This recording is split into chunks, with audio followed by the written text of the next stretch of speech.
জ্যৈষ্ঠ মাস শেষ হলেও গরমে নাভিশ্বাস সত্তরের জনজীবন, সঙ্গে পাল্লা দিয়ে বাড়ছে লোডশেডিংও। এতে শিল্প এবং কলকারখানার উৎপাদন সহ ব্যাহত হচ্ছে জনজীবন। এ বিষয়ে বিস্তারিত জানাতে সৈয়দপুর থেকে যুক্ত হয়েছেন মোকাররম হোসাইন, দিনাজপুরে আছেন কঙ্কন কর্মকার এবং রাজশাহী থেকে যুক্ত হয়েছেন রাকিবুল হাসান। শুরুতেই সৈয়দপুরের পরিস্থিতি জানতে চাই। মোকাররম, লোডশেডিং বাড়ার কারণ কি বলছে কর্তৃপক্ষ? রওশন, হঠাৎ করে গেল 2 দিন ধরে লোডশেডিং একেবারে অসহনীয় মাত্রায় পৌঁছে গেছে উত্তরের জনজীবনে। যখন খররুদ্রের নাভিশ্বাস, তখন কিন্তু এই অবস্থায় জনজীবনে বিরূপ প্রভাব পড়ছে। একই সঙ্গে বিরূপ প্রভাব পড়ছে উৎপাদনমুখী যে হালকা প্রকৌশল শিল্প আছে সেখানে। সৈয়দপুরকে হালকা প্রকৌশল শিল্পের নগরী বলা হয়। এখানকার অর্থনীতির মূল ভিত্তি হলো এই ছোট ছোট মাঝারি ধরনের শিল্প কলকারখানা, যেগুলোতে আসলে লোডশেডিং হলে তাদের যে উৎপাদন সেটি ব্যাহত হয় এবং শ্রমিকদেরকে অলস সময় পার করতে হয়। গেল 2 দিন ধরে ক্ষণে ক্ষণে দিনের বেলা 3-4 বার করে সেই লোডশেডিংয়ের কবলে পড়তে হচ্ছে এবং প্রত্যেক বাড়ি 1 ঘন্টারও বেশি সময় বিদ্যুৎ সরবরাহ বন্ধ থাকছে। অর্থাৎ যখনই বিদ্যুৎ যাচ্ছে 1 ঘন্টার আগে আসে না, যার কারণে সারাদিনের যে কর্মঘণ্টা সেটি কমে যাচ্ছে। এবং উৎপাদনের ব্যাপার যদি বলি, এখানকার হালকা প্রকৌশল শিল্প মূলত লোহা, লক্কর বা লৌহজাত দ্রব্য বা পণ্যের উপরে নির্ভরশীল। এই রেলওয়ে কারখানার যে লোহা এবং সেই লৌহজাত যেই পণ্যগুলো আছে সেগুলো তৈরি করতে শ্রমিকদেরকে আসলে অনেক সময় ব্যয় করতে হয়। একটি যেই যন্ত্রগুলো দিয়ে এগুলো তৈরি করতে হয় সেগুলো কিন্তু বিদ্যুৎ আসার পরে সচল হতে অনেকখানি সময় লাগে এবং বিদ্যুৎ যাওয়ার পরে সেটি যখন সচল থেকে অচল অবস্থায় চলে যায়, সেটি পুনরায় আবার সচল করতে তাদের যে বিদ্যুতের ক্ষতি হয় সেটিও তাদের জন্য একটা আর্থিক ক্ষতির কারণ। একই সঙ্গে তাদের যে উৎপাদন সেটি কমে গিয়েছে। তারা বলছেন যে আগে একটি মেশিন তৈরি করতে তাদের যে একদিনে তারা 3 থেকে 4টি মেশিন তৈরি করতে, এখন তাদের সেই যন্ত্রগুলো তৈরি করতে সময় লাগছে সারাদিন মিলে তারা একটি দুটি তৈরি করতে পারছেন, যার ফলে তাদের যে মূল অর্থনীতির প্রভাব সেটি বন্ধ হয়ে থাকছে। উত্তরের লোডশেডিংয়ের একটা বড় কারণ হয়ে যায় বড়পুকুরের যে তাপবিদ্যুৎ কেন্দ্র, সেই তাপবিদ্যুৎ কেন্দ্রের উৎপাদন। সেখানে 3টি ইউনিটের উৎপাদন মূল জাতীয় গ্রিডে সরবরাহ করা হয়, তবে সেই জাতীয় গ্রিডে সরবরাহের যে বড় ঘাটতি সেটি তাপবিদ্যুৎ কেন্দ্রটি অচল থাকার কারণে সেটিও আসলে ব্যাঘাত সৃষ্টি করছে। রংপুর পল্লী বিদ্যুৎ সমিতি 1 এবং 2 এর আওতায় উত্তরবঙ্গের যে জেলাগুলো আছে সেগুলো বিদ্যুৎ সরবরাহ করা হয়। এছাড়া সৈয়দপুরে নেসকোর আওতায় আসলে বিদ্যুৎ বিতরণ করা হয়, তবে বিদ্যুৎ সমিতি 1 এবং 2 এর যে আবাসিক গ্রাহক সেটির সংখ্যা বেশি এবং সৈয়দপুরের যে নেসকোর আওতায় যে গ্রাহকরা আছেন তারা মূলত বেশিরভাগই হলো বাণিজ্যিক গ্রাহক, যার ফলে এই কলকারখানাগুলোতে লোডশেডিংয়ের কবল পড়লে তাদের যে মূল যে অর্থনীতির চাবিকাঠি সেটি আসলে অচল অবস্থায় আছে। এমন অবস্থায় তারা বলছেন যে নিরবিচ্ছিন্ন বিদ্যুতের সরবরাহ যদি নিশ্চিত করা না যায়, তাহলে এই শিল্প কলকারখানাগুলো যে উৎপাদন সেটি ব্যাহত হবে। একই সঙ্গে তাদের যে শ্রমিকরা, তাদের যে কর্মঘণ্টা কমে যাবে এবং বিক্রিতে তাদের ভাটা পড়বে। সব মিলিয়ে এখানকার অর্থনীতির বড় অনুষঙ্গ যেহেতু এই হালকা প্রকৌশল, সেই হালকা প্রকৌশল এলাকায় তারা নিরবিচ্ছিন্ন বিদ্যুতের দাবি জানিয়েছেন। এখনো পর্যন্ত আসলে যে কারখানাটিতে আমরা আছি এখানে আসলে বিদ্যুৎ বিভ্রাটের কারণে উৎপাদন এই মুহূর্তে বন্ধ রয়েছে। তো এই ছিল রওশন এই মুহূর্তে সৈয়দপুর থেকে লোডশেডিংয়ের কারণে উৎপাদন ব্যাহত হওয়ার সবশেষ খবর। আমরা এই বিষয়ে আরো বিস্তারিত জানতে চাই। কঙ্কন, দিনাজপুরে তো বড়পুকুরে তাপ বিদ্যুৎ কেন্দ্র রয়েছে, তবে এর উৎপাদন না বাড়ার কারণে কি আসলে লোডশেডিংটা সারা দেশব্যাপী বেড়েছে কিনা? রওশন, আপনি জানেন যে দিনাজপুরের যে পার্বতীপুরের বড়পুকুরিয়া তাপবিদ্যুৎ কেন্দ্র, এটি কয়লা ভিত্তিক একটি তাপবিদ্যুৎ কেন্দ্র।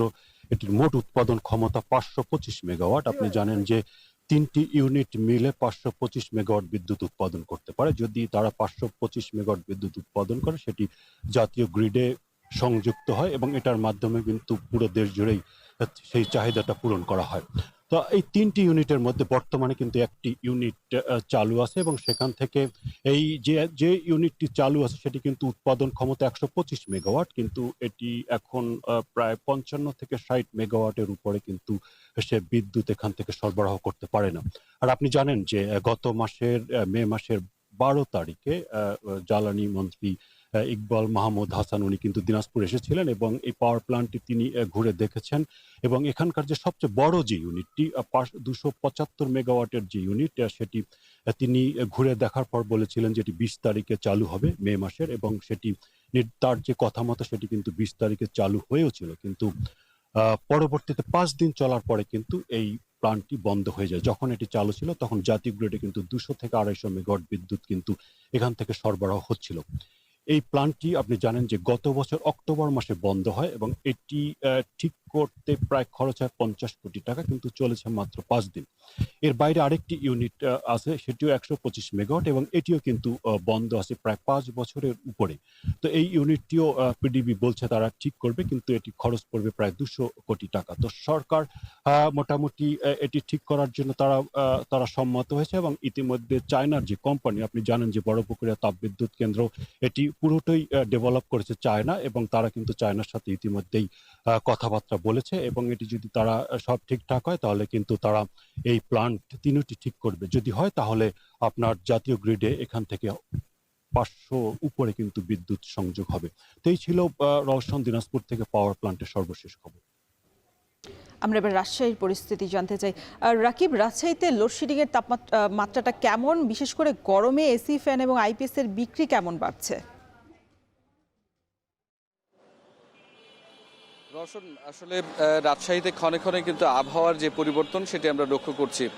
আষাঢ়ের মেঘলা আকাশে কখনো বৃষ্টি হচ্ছে, কখনো বা একেবারে তপ্ত রোদ, এবং এই অবস্থার কারণে কিন্তু গুমুটে যে গরম সেটি বেড়েছে এবং এই গরম বাড়বার সাথে সাথে গেল সপ্তাহ জুড়ে আমরা লক্ষ্য করছি রাজশাহীতে যে লোডশেডিংয়ের পরিমাণ সেটিও কিন্তু বাড়ছে। এই অবস্থায় একেবারে নাভিশ্বাস একটি অবস্থা হয়েছে নগরবাসীর জন্য, যার কারণে আমরা প্রায় দিনই দেখছি যে রাজশাহীর যে সমস্ত ইলেকট্রনিক্সের দোকানগুলো রয়েছে সেখানে বিশেষ করে চার্জার ফ্যান বা চার্জার পোর্টেবল যে সমস্ত ফ্যানগুলো রয়েছে সেগুলোর বেচাকেনা বেড়েছে। এখানে যারা দোকান রয়েছে তারা বলছে যে প্রত্যেক দিনে আসলে এই সমস্ত ফ্যানের যেমন সরবরাহ বাড়ছে, একই সাথে বিক্রি কিনেও কিন্তু বেড়েছে।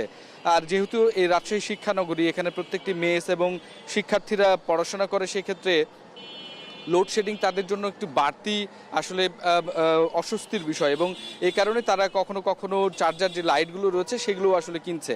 এবং অন্যান্য দোকানগুলো আমরা ঘুরে দেখেছি, এসির চাহিদা আসলে বেড়ে গেছে এবং এইরকম একটি গুমুটে পরিস্থিতিতে কিন্তু আসলে শুধুমাত্র ফ্যান দিয়ে তারা কাজ সারতে পারছেন না এবং একই সাথে বড় বড় যে সমস্ত শোরুমগুলো রয়েছে বা যে সমস্ত বাণিজ্যিক কেন্দ্রগুলো রয়েছে তারাও আসলে ক্রেতার স্বস্তির কারণে এসি বা ফ্যান বা অতিরিক্ত যে সমস্ত সুবিধা রাখার বিষয়গুলো সেইগুলো কিন্তু আসলে বাড়িয়েছেন, যার কারণে প্রত্যেকটি দোকানে আসলে এই সমস্ত পণ্যগুলোর বেচাকেনা বেড়েছে। এবং তারা বলছেন যে গেল একেবারে লোডশেডিং গত মাস থেকে যখন একটু বেশি শুরু হয় তখন থেকে কিন্তু আসলে এটির যে চাহিদা সেটি আসলে বেড়েছিল, তবে এখন এইটি আরও বেশি বাড়ছে, কেননা আসলে এই বর্ষা মৌসুমে কখনো বৃষ্টি হলেও কিন্তু আসলে তপ্ত যে রোদ, সেই রোদের কারণে গুমুটে একটি পরিস্থিতি এবং তাতে মানুষ ঘেমে উঠছে এবং এই ঘেমে ওঠার কারণে কিন্তু আসলে তাদের যে অতিরিক্ত ফ্যানের প্রয়োজন বা লোডশেডিং যখন হচ্ছে তখন কিন্তু অন্য কোনো বিকল্প ব্যবস্থা থাকছে না এবং এই বিকল্প ব্যবস্থা না থাকার কারণেই যে সমস্ত পোর্টেবল চার্জার যুক্ত ফ্যানগুলো রয়েছে